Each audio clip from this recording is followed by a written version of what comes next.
ढेंकानाल जिलार उन्नयन कार्य समीक्षा।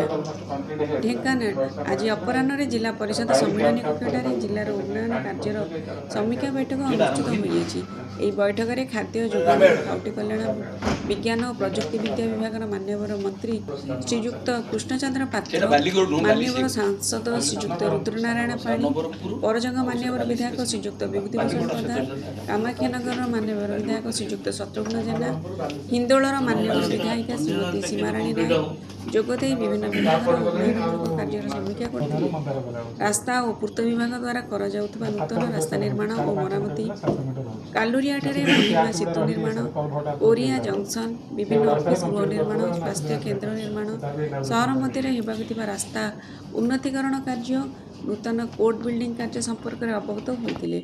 सेहीपरि ग्राम्य उन्नयन विभाग पक्षर ग्रामांचल हेउथिबा सड़क निर्माण, ब्रिज और कोर्ट बिल्डिंग निर्माण, स्वास्थ्य केन्द्र और रेवेन्यू ऑफिस गृह निर्माण कार्य, ग्राम्य जल जोगाण पक्षर ग्रामांचल करा जाउथबा मेगा पाइप वाटर सप्लाई कार्यर समीक्षा होइतिला।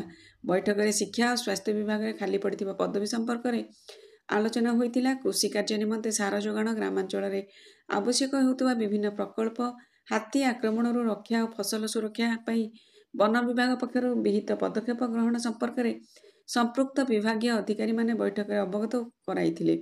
एही बैठक में जिलापाल श्री आशीष ईश्वर पाटिल, अतिरिक्त जिलापाल राजस्व श्री ललित मोहन बेहेरा, वनखंड अधिकारी श्री सुमित कुमार कर, जिला परिषदर मुख्य उन्नयन अधिकारी श्री दीप्ति रंजन सेठी समेत समस्त विभागीय अधिकारी माने उपस्थित थिले। ढेंकानाल देवाशीष मिश्र रिपोर्ट।